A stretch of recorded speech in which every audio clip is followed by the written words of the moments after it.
Good evening, welcome to ANN. నేను లక్ష్మీనాగ్ నరహశెట్టి. బులెటిన్లో ముందుగా హెడ్లైన్స్. కరీంనగర్లోని గుమ్లాపూర్లో సీఎం రేవంత్ పర్యటన, పలు అభివృద్ధి పనులకు శంకుస్థాపనలు.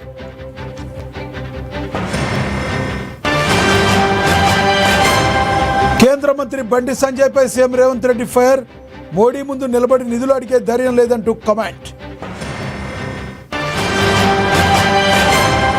కొనసాగుతున్న మేడారం జాతర హుండీల లెక్కింపు. గత జాతరతో పోలిస్తే ఈసారి ఆదాయం మరింత పెరిగే అవకాశం. ఇక డీటెయిల్స్ చూస్తే కరీంనగర్ జిల్లా గుమ్లాపూర్లో సీఎం రేవంత్ రెడ్డి పర్యటించారు. ఈ సందర్భంగా పలు అభివృద్ధి పనులకు శంకుస్థాపన చేశారు ఆయన. అనంతరం బహిరంగ సభలో పాల్గొన్నారు. ఈ సందర్భంగా అసెంబ్లీకి హాజరు కాని కేసీఆర్కు జీతం కట్ చేయాలా వద్దా అని ప్రశ్నించారు. 10 ఏళ్ల పాలనలో 8,11,000 కోట్ల అప్పులు రాష్ట్రంపై మోపే కేసీఆర్ ఫామ్ హౌస్లో విశ్రాంతి తీసుకుంటున్నారని విమర్శించారు. ఆయన చేసిన అప్పులకు నెలకు 5 నుండి 6,000 కోట్లు వడ్డీ కట్టాల్సి వస్తుందని, రాష్ట్ర ఆర్థిక వ్యవస్థను దివాళా తీసే స్థితికి తీసుకెళ్లిందని సీఎం రేవంత్ రెడ్డి ఎద్దేవా చేశారు. తెలంగాణ రాష్ట్రంలో నీ పీడ బట్టి, నీ చీడ బట్టి సమస్యలు పేర్కపోతే ఒక్కటొక్కటి పరిష్కరించుకుంటూ వస్తున్నాం.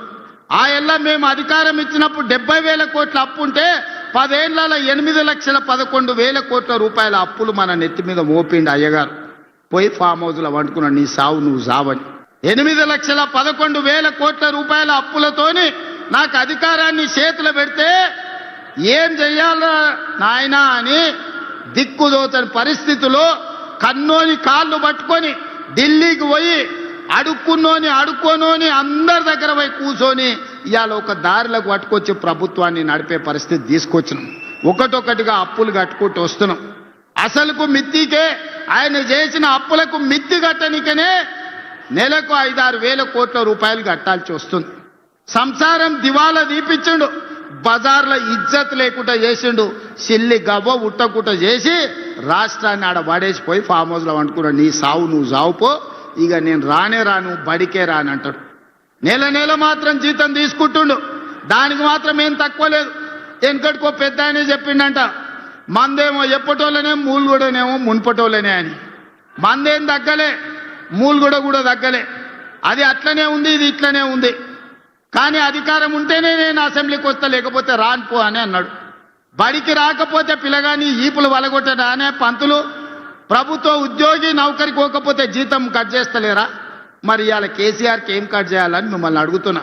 ఒక్కరోజు కూడా అసెంబ్లీకి రాడు, ఒక్కరోజు కూడా ఒక మంచి మాట మాట్లాడు. వస్తే ఏదో ఒకటి శాపనార్థాలు పెట్టిపోతాడు. 40 ఏళ్ళ అనుభవం అంటాడు. నీ అనుభవం అంతా మమ్మల్ని శాపనార్థాలు పెట్టడానికేనా? ఇది తెలంగాణ సమాజానికి ఏమన్నా మంచిదా? మీరు ఒక్కసారి ఆలోచన చెయ్యండి. అందుకే ఇవాళ వాళ్ళందరూ కట్టగట్టుకొని మన మీద విషం జుమ్ముతున్నారు. ఓ రోజు తండ్రి, ఓ రోజు కొడుకు, ఓ రోజు అల్లుడు, ఓ రోజు బిడ్డ, ఓ రోజు సటకుని కొడుకు. ఇక సటకుని కొడుకు నుంచి చెప్పాలంటే మిడ్మారే ఉందనే ఉంది కాడ రవీందర్ అని ఆ ఊర్లో కొట్లాడిన. యాదాద్రి భువనగిరి జిల్లా ఆలేరు పట్టణంలో మున్సిపల్ ఎన్నికల ప్రచారం జోరందుకుంది. ప్రభుత్వ విప్ బీర్లా ఐలయ్య పట్టణంలోని పలు వార్డుల్లో విస్తృతంగా పర్యటించారు. కాంగ్రెస్ పార్టీ అభ్యర్థులకు మద్దతుగా ఓట్లను అభ్యర్థించారు. ప్రభుత్వం చేపడుతున్న సంక్షేమ పథకాలు కాంగ్రెస్ అభ్యర్థుల విజయానికి బాటలు వేస్తాయని ఆయన ధీమా వ్యక్తం చేశారు. ఆలేరులోని మొత్తం 12 వార్డులను క్లీన్ స్వీప్ చేస్తామని ధీమా వ్యక్తం చేశారు.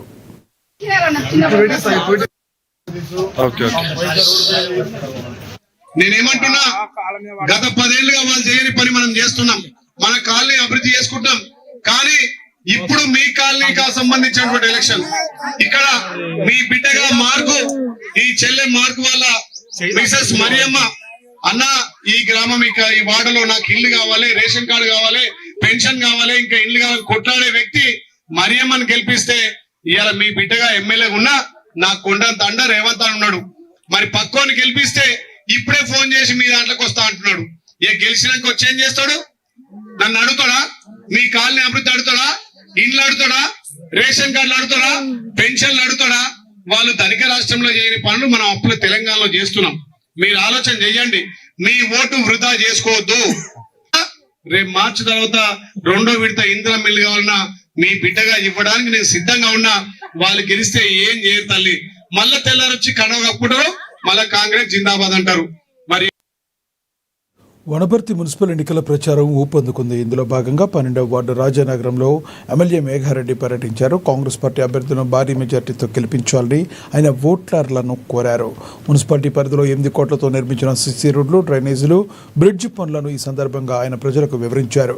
గతంలో మున్సిపాలిటీలో విలీనమైన రాజానగరం, నాగవరం వంటి గ్రామాల్లో ఉపాధి హామీ పనులు నిలిచిపోయిన విషయాన్ని ప్రభుత్వం దృష్టికి తీసుకెళ్తామని ఆయన హామీ ఇచ్చారు. నా పేరు నక్కా రాణి రాజు యాదవ్. నేను 12వ వార్డు నుంచి కాంగ్రెస్ పార్టీ నుంచి ఎన్నుకోబడ్డారు. నన్ను పార్టీ 12వ వార్డులో ఏ ఆపద ఏ అవసరం వచ్చినా 24 గంటల ఆపదలో ఆదుకుంటాము. అమ్మడి చెరువు కాలువలు, సిసి రోడ్లు, మూర్లు, మహిళలకు ఖచ్చితంగా 100 రోజుల పని లేదన్నారు. అది ఖచ్చితంగా హామీ కల్పిస్తాం. ఇందిరమ్మ ఇండ్లు, కొత్త ఆడవాళ్లకు పింఛన్లు అన్ని ఖచ్చితంగా చేయబడతాం. 24 గంటలు అన్ని అందరికి ఏ సేవ అడిగినా ఖచ్చితంగా కాదనకుండా అందుబాటులో అందిస్తాం. చాలా చిరకాల వాంచ 58 సమస్య ఉండే దాన్ని షిఫ్ట్ చేసినాం. కొత్త సీసీ రోడ్లు వేసున్నాం, డ్రైన్లు వేసున్నాం. ఇక్కడ నుంచి మెయిన్ రోడ్ వరకు మధ్యలో ఒక బ్రిడ్జి కట్టున్నాం, బీటీ రెన్యువల్ చేస్తున్నాం. ఒడ్డగేరిలో కూడా చాలా డెవలప్మెంట్ చేస్తున్నాం. సో అట్లా మేము చేసినవన్నీ ప్రజలకు చెప్పినాం. చేయబోయేటివి కూడా వాళ్ళకి వెనకాల చెరువు, అమ్మ చెరువు వెనకాల, దాని తర్వాత కెనాల్స్ కానీ, అమ్మ చెరువులో వనపర్తి మున్సిపల్ డ్రైన్ వాటర్స్ వస్తుంది. దాన్ని క్లీన్ చేయడానికి మొన్ననే 3,25,00,000తో అవన్నీ సైడ్కి వెళ్ళి తీసుకొచ్చి క్లీన్ చేసి ఆ చెరువుల మంచి నీళ్ళు ఆగేటట్లు చేసే కార్యక్రమం కానీ, ఇంకా 2 బ్రిడ్జీలు అడిగి ఉన్నారు. ఆ బ్రిడ్జీలు కానీ, అన్నిటికంటే ముఖ్యంగా ఇక్కడున్న మా మహిళలందరూ అంతకుముందు టీఆర్ఎస్ పార్టీ గ్రామం ప్రజలను అడగకుండా వాళ్ళు ఇష్టం ఉన్నట్లు మున్సిపాలిటీలో కలిపి వాళ్ళకు ఉపాధి హామీ పథకం 100 రోజుల పని లేకుండా చేస్తున్నారు బీఆర్ఎస్ పార్టీలు. సో దానికోసం మా మహిళలందరూ ఇప్పుడు అడిగితే నేను ఇప్పుడే చెప్పున్నాను. వీలైతే సీఎం గారితోనో మా ప్రభుత్వంతో మాట్లాడి వాళ్ళకు ఒకటి ఉపాధి హామీ కన్సిడర్ చేయడం, వాళ్ళకి వచ్చే విధంగా చూడడం, లేకపోతే దానికి. సిద్దిపేట జిల్లా గజ్వేల్లో కాంగ్రెస్ బీఆర్ఎస్ తీరుపై బీజేపీ నేతలు మండిపడ్డారు. హరీష్ రావు వైఖరి వల్ల గజ్వేల్ అభివృద్ధి కుంటుపడుతుందని గజ్వేల్ మున్సిపల్ ఎన్నికల ఇన్ఛార్జి భాస్కర్ విమర్శించారు. దమ్ముంటే అంబేద్కర్ చౌరస్తాకు రావాలని సవాల్ విసిరారు. కేంద్ర ప్రభుత్వం ఇచ్చే నిధులతోనే రాష్ట్రంలో పాలన సాగుతుందని, సిసి రోడ్ల నుండి వ్యాక్సినేషన్ వరకు అన్ని కేంద్రమే ఇస్తుందని పేర్కొన్నారు. రానున్న ఎన్నికల్లో గజ్వేల్ మున్సిపాలిటీపై బీజేపీ జెండా ఎగరేస్తామని ఆయన ధీమా వ్యక్తం చేశారు. కాబట్టి 40% కమిషన్ కాంగ్రెస్ ఇవాళ ప్రతి గ్రామంలో, ప్రతి పట్టణంలో మరుగుదొడ్ల సమస్య చొంపు పట్టుకొని బయట పోతే ఆడబిడ్డలని మరి స్వచ్ఛ భారత్ పేరుతోని ఇంటిని బాత్రూమ్లు కట్టించిన ఘనత మా బీజేపీదని నువ్వు మర్చిపోతా ఉన్నావు. ఇక నిన్న చెప్తా ఉన్నాడు కాంగ్రెస్ పిసిసి మహేష్ గౌడ్, బీజేపీ ఇక్కడ ఏమి మనకి ఇస్తలేదు అని. మహేష్ గౌడ్ గారికి కూడా నేను ఒకటే చెప్తా ఉన్నా, మీరన్నారు తెలంగాణ రాష్ట్రంలో మీ యొక్క ముఖ్యమంత్రి రేవంత్ రెడ్డి అన్నాడు, తెలంగాణలో లంకె బిందెలు ఉన్నాయనుకోని వచ్చినా లంకె బిందెలు లేవు, ఇక్కడ ఏమీ లేవని. కానీ లంకె బిందెలు లేకున్నా ఉన్నా ఇవాళ కేంద్రం నుండి వస్తున్న నిధులతో ఈ రాష్ట్రం నడుస్తుందని చెప్పి నేను మహేష్ గౌడ్కి నేను తెలియజేస్తున్నా. మహేష్ గౌడ్ గారికి ఇంకో విషయం చెప్తా ఉన్నా, ఎన్ని నిధులు వచ్చినాయి, ఎన్ని నిధులు రాలేదని పొద్దుగాలో రాత్రి పోయి ఆ బట్టి విక్రమార్క దగ్గర కూర్చుంటే నీకు లెక్కలాప చెప్తారు. నీ ఇష్టం వచ్చినట్లు మాట్లాడితే నడవదు. ఇక్కడ ప్రజలు ఇవాళ స్మార్ట్ ఫోన్ పట్టుకొని ఉన్నారు. ప్రజలు ఇవాళ యాదాద్రి భువనగిరి జిల్లా ఆలేరు మున్సిపాలిటీ 4వ వార్డులో ఎన్నికల ప్రచారం హోరెత్తింది. సిపిఎం అభ్యర్థిని భాగ్యలక్ష్మి అజయ్ని గెలిపించాలని రాష్ట్ర నాయకులు మల్లేశం ఇంటింటా ప్రచారం చేపట్టారు. మురిగాడి యాదగిరి కుటుంబానికి ఉన్న పోరాటాల వారసత్వాన్ని సందర్భంగా ఆయన గుర్తు చేసుకున్నారు. వార్డు అభివృద్ధి కోసం కమ్యూనిస్టు అభ్యర్థిని భారీ మెజార్టీతో గెలిపించాలని ఓటర్లను అభ్యర్థించారు. ఆలేరు మున్సిపాలిటీలో 4వ వార్డు అభ్యర్థిగా మురిగాడి భాగ్యలక్ష్మి అజయ్ పోటీ చేస్తా ఉన్నారు. సిపిఎం పార్టీ తరఫున 4వ వార్డు ప్రజలని, ఆలేరు పట్టణ ప్రజలను కూడా ఆలోచించమని కోరుతా ఉన్నాం. ఇవాళ సిపిఎం పార్టీగా అన్నిత్యం ప్రజా సమస్యలపై పనిచేస్తున్న పార్టీగా సిపిఎం పార్టీ ఉన్నది. ఇవాళ ఆలేరు మున్సిపాలిటీ అభివృద్ధికి నోచుకునే పరిస్థితిలో ఉన్నది. గడిచిన ఈ 10 ఏళ్ల బీఆర్ఎస్ పాలనలో చూసినా ఈ నియోజకవర్గ కేంద్రమైనప్పటికీ ఇది పూర్తి స్థాయిలో అభివృద్ధి కాలేదు. ఇవాళ అదే కాటమయ్య బజార్ గానీ 4వ వార్డు మొత్తానికి చూసినప్పుడు ఎక్కడి సమస్యలు అక్కడే ఉన్న పరిస్థితి ఉన్నది. ఇవాళ అండర్ గ్రౌండ్ డ్రైనేజీ కానీ, అదేవిధంగా రహదారులకు సంబంధించి కానీ అస్తవ్యస్తంగా ఉన్న పరిస్థితి ఉన్నది. ఆ వార్డు పూర్తి స్థాయిలో అభివృద్ధి జరగాలి అనంటే చిన్ననాటి నుండి ఎర్రజెండా బట్టి ఇక్కడ ప్రజల పక్షాన పనిచేసిన మురిగాడి యాదగిరి వారసత్వాన్ని కొనసాగిస్తున్న మురిగాడి అజయ్, భాగ్యలక్ష్మి గారి అభ్యర్థుల్ని గెలిపించాలని చెప్పి సిపిఎం పార్టీగా విజ్ఞప్తి చేస్తాను. సమస్యల పరిష్కారం కోసం సిపిఎం పార్టీ రానున్న రోజుల్లో మున్సిపల్ పరిపాలనలో కూడా తన వాయిస్ని వినిపించడానికి ఉపయోగపడుతుంది. అందుకే ప్రజలారా ఒక్కసారి పనిచేసే వాళ్ళకి, ప్రజల తరపున నిలబడి కొట్లాడే వాళ్ళకి అవకాశం ఇవ్వండి. 4వ వార్డులో సీరియల్ నెంబర్ 4లో చుత్తెకొడల నక్షత్రం గుర్తుకు ఓటు వేసి గెలిపించాల్సిందిగా విజ్ఞప్తి చేస్తా ఉన్నాం. నాగర్ కర్నూలు జిల్లా కొల్లాపూర్ పరిధిలోని వెన్నచెర్ల ప్రాథమిక ఆరోగ్య కేంద్రంలో కలెక్టర్ బాదావత్ సంతోష్ తనిఖీ చేపట్టారు. ఈ సందర్భంగా ఆసుపత్రిలో ఓపీ, ల్యాబ్, ప్రసూతి విభాగాలను పరిశీలించారు. అక్కడ సౌకర్యాలపై ఆరా తీశారు. అయితే వైద్యులు సరిగా విధులకు రావడం లేదని, ప్రజలు సేవలు అందడం లేదని గ్రామస్తులు కలెక్టర్కు ఫిర్యాదు చేయడంతో ఆయన స్పందించారు. వైద్య వృత్తికి న్యాయం చేయలేనప్పుడు రాజీనామా చేసి వెళ్లిపోవాలని, నిర్లక్ష్యాన్ని ఏమాత్రం సహించబోమని కలెక్టర్ స్పష్టం చేశారు. భవిష్యత్తులో ఇలాంటి సంఘటనలు పునరావృతమైతే కఠిన చర్యలు తీసుకుంటామని హెచ్చరించారు.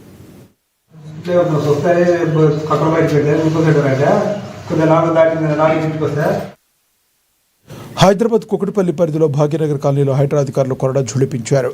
రోడ్డును ఆక్రమించి నిర్మించిన 1011 వైన్స్ పర్మిట్ రూమ్ షెడ్ను కూల్చివేశారు. రోడ్డుపై అక్రమ నిర్మాణం కారణంగా ట్రాఫిక్ ఇబ్బందులు ఎదురవుతున్నాయని స్థానికులు ఫిర్యాదు చేయడంతో అధికారులు చర్యలు తీసుకున్నారు.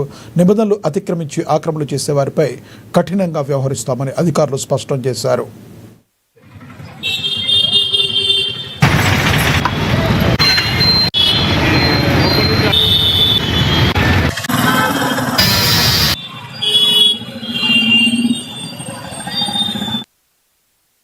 వికారాబాద్ జిల్లా పరిగి సివిల్ కోర్టు ముందు న్యాయవాదులు విధులు బహిష్కరించి నిరసన చేపట్టారు. నిన్న హత్యకు గురైన అడ్వకేట్ స్వప్న మృతిపై వారు తీవ్రంగా ఆగ్రహం వ్యక్తం చేశారు. ఆస్తి తగాదాల నేపథ్యంలో ఒక న్యాయవాదిని హత్య చేయడం సభ్య సమాజానికి సిగ్గుచేటని మండిపడ్డారు. న్యాయవాదులకు రక్షణ కరువైందని, వెంటనే అడ్వకేట్ ప్రొటెక్షన్ యాక్ట్ను అమల్లోకి తీసుకురావాలని వారు ప్రభుత్వాన్ని డిమాండ్ చేశారు. పోలీసులు తక్షణమే నిందితులను అరెస్ట్ చేసి కఠినంగా శిక్షించాలని కోరుతూ ప్లకార్డులతో తమ నిరసన తెలిపారు.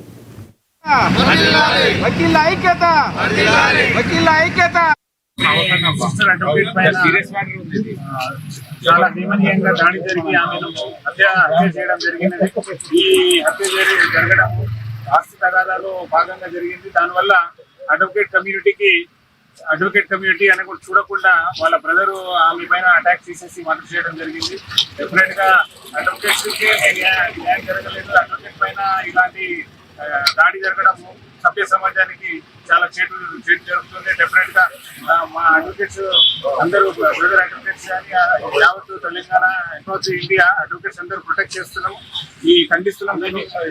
ఇలాంటి విషయాలు మళ్ళీ జరగకుండా రాష్ట్ర ప్రభుత్వం కానీ మరియు పోలీసు వ్యవస్థ కానీ, పోలీసు వాళ్ళు, సంబంధిత పోలీసు వాళ్ళు వాళ్ళ పైన నేరస్తులైన ఖచ్చితంగా కఠిన శిక్ష. హైదరాబాద్ JNTUH 14వ స్నాతకోత్సవానికి సిద్ధమైంది. ఈ నెల 7న నిర్వహించనున్న ఈ వేడుకకు సంబంధించిన వివరాలను యూనివర్సిటీ VC కిషన్ కుమార్ రెడ్డి వెల్లడించారు. ఈ ఏడాది మొత్తంగా 82,547 మంది విద్యార్థులకు UG, PG, PhD చట్టాలను అందజేయనున్నారు. ఇందులో 87 మందికి డాక్టరల్ డిగ్రీలు లభించనున్నాయి. ప్రతిభ కనపరిచిన విద్యార్థుల కోసం వర్సిటీ 71 గోల్డ్ మెడల్స్ను సిద్ధం చేస్తుంది. అకాడమిక్, పరిపాలన రంగాల్లో చేపట్టిన కీలక సంస్కరణల వల్ల యూనివర్సిటీ ఎన్నో మైలురాళ్లను అధిగమించింది అని VC సందర్భంగా హర్షం వ్యక్తం చేశారు. Then international collaborations. Our collaboration with Blekinge Institute of Technology, Sweden has reached its 20th year. So students are going for integrated dual degree program, but they came 6 months back and they wanted us to take it further by having faculty exchange programs. I think we need to send one faculty from our side to Sweden. I think we will strongly try and do that. 2 years ago, out of 3.6 lakhs students who are going to the USA for higher studies, 2 lakh students were from the Telugu states, from Andhra Pradesh. Rangareddy జిల్లా రాజేంద్రనగర్ బండ్లగూడలో తీవ్ర ఉద్రిక్తత చోటు చేసుకుంది. హిమాయత్ సాగర్ సమీపంలోని పురాతన ఆలయ ప్రాంగణంలో ఉన్న 3 షట్టర్లను JHMC అధికారులు కూల్చేశారు. హనుమాన్ దేవాలయ నిర్మాణ పనుల వద్ద జరిగిన కూల్చివేతలను గ్రామస్తులు ఖండించారు. రాజకీయ నేతల ఒత్తిడితోనే అధికారులు ఈ చర్యకు పాల్పడ్డారని వారు ఆరోపిస్తున్నారు. కులమతాల మధ్య చిచ్చు పెట్టే ప్రయత్నం చేస్తే సహించేది లేదని హెచ్చరించారు.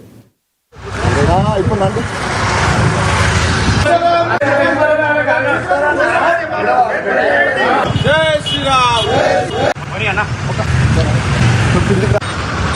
ఆటో పక్కన తీస్తారా?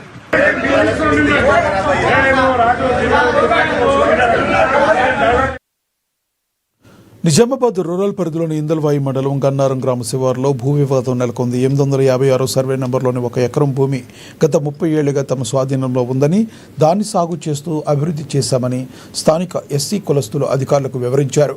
ఈ భూమికి సంబంధించి 2015 నాటి పత్రాలను డిప్యూటీ తహసీల్దార్కు అందజేసి న్యాయం చేయాలని కోరారు. అయితే రికార్డుల్లో అది ప్రభుత్వ భూమిగా ఉందని అధికారులు గుర్తించారు.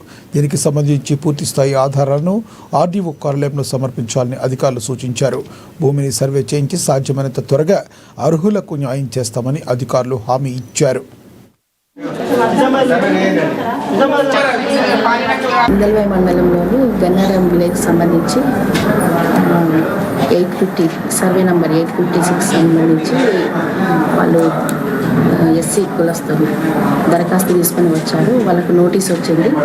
ఆ నోటీస్ తీసుకొని ఇక్కడికి వచ్చారు. ఆ నోటీస్ వాళ్ళకి తెలియక ఆ నోటీస్లో రాజశ్రీ అంటే ఆర్డీఓ ఆఫీస్ కార్యాలయంకి వాళ్ళ దగ్గర ఏమన్నా ఆధారాలను తీసుకొని ఆర్డీఓ ఆఫీస్లో అటెండ్ కమ్మని నోటీస్ వచ్చింది. ఆ నోటీస్ తీసుకొని ఏం చేయాలని ఇక్కడికి వస్తే మేము అదే విషయం చెప్పాము.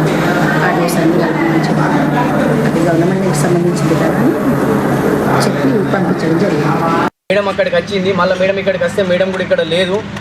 ఆర్డీఓ సార్ దగ్గరికి వెళ్ళి ఉండి ఏదైనా ఉంటే అక్కడ చూసి మాట్లాడనని చెప్పేసి అన్నారు. యాక్చువల్లీ మేడం అది ఇన్ఛార్జ్ మేడం ఒక రోజులో ఇంత తొందరగా యాక్షన్ తీసుకున్నది కరెక్ట్ కాదు. ఏదైనా ఉంటే దాన్ని సర్వే చేసి అంటే మొత్తం తెలుసుకున్న తర్వాత దీన్ని యాక్షన్ తీసుకుంటే బాగుంటుండే అనుకో. అది ఏది డాక్యుమెంట్స్ మాకు అడగలేదు, ఒక్కసారి కూడా మన మీద చర్చ పెట్టలేదు, ఏ విధంగా చేయలేదు.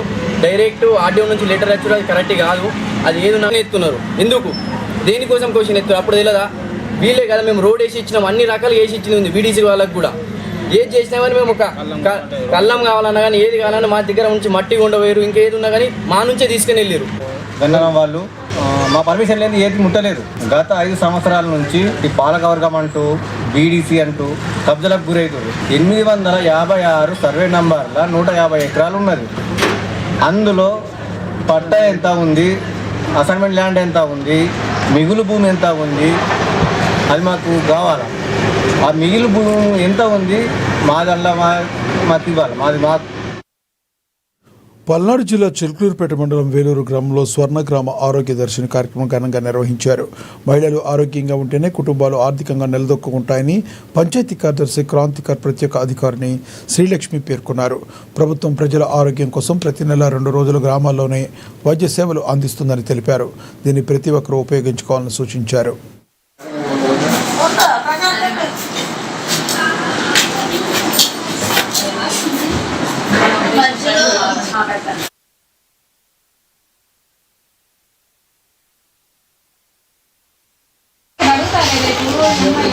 రాంబాబు కొంచెం చూడమని చెప్పి చూడక్క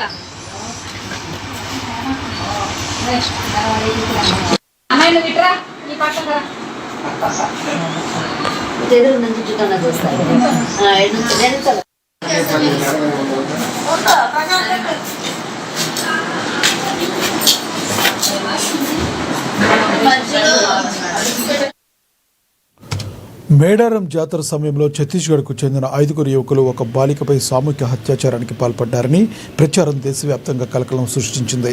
ఈ ఘటనపై జాతీయ మహిళా కమిషన్ సీరియస్ అయింది. సోషల్ మీడియాలో వైరల్గా మారిన విషయాన్ని సుమోటోగా తీసుకుని విచారణకు ఆదేశించింది. దీనిపై ములుగు కలెక్టరేట్లో కలెక్టర్ దివాకర్, ఎస్పీ సుధీర్ రామ్నాథ్లతో ఢిల్లీ నుంచి వచ్చిన విచారణ కమిటీ సమావేశమైంది. ఈ ఆరోపణలు నిజమని తేలితే కఠిన చర్యలు తీసుకోవాలని మహిళా కమిషన్ చైర్మన్ విజయ రహాత్కర్ స్పష్టం చేశారు.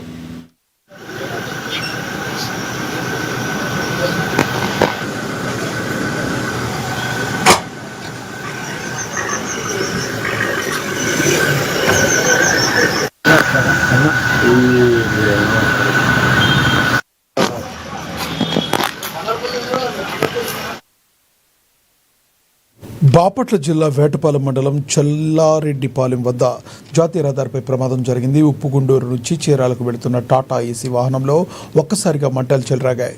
రన్నింగ్లో ఉండగానే ఇంజిన్ నుండి పొగలు రావడాన్ని గమనించిన డ్రైవర్ అప్రమత్తమై కిందకు దూకడంతో ప్రమాదం తప్పింది. సమాచారం అందుకున్న ఫైర్ సిబ్బంది వెంటనే ఘటనా స్థలానికి చేరుకుని మంటలను ఆర్పివేశారు.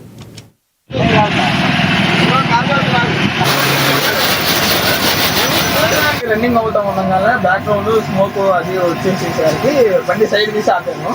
ఏం జరుగుతుందని కింద దిగి చూసేసరికి మొత్తం స్మోక్ వచ్చేసింది. కింద నుండి ఫైర్ వస్తుంది.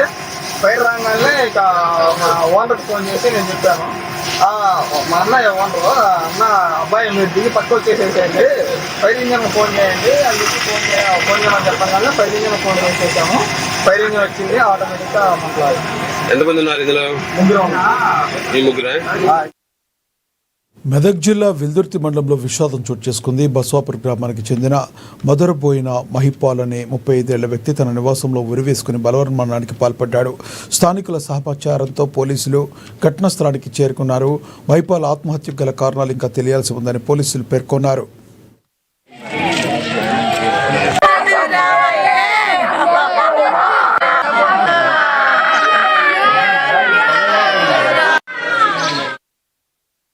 ముషీరాబాద్ పోలీస్ స్టేషన్ పరిధిలో గాంధీనగర్లో గల సుధామా ఉమెన్ హాస్టల్లో ఒక్కసారిగా మంటలు చెలరేగాయి.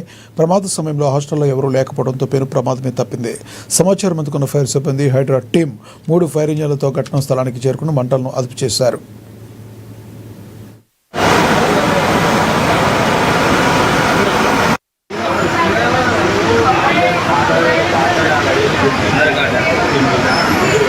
మొత్తం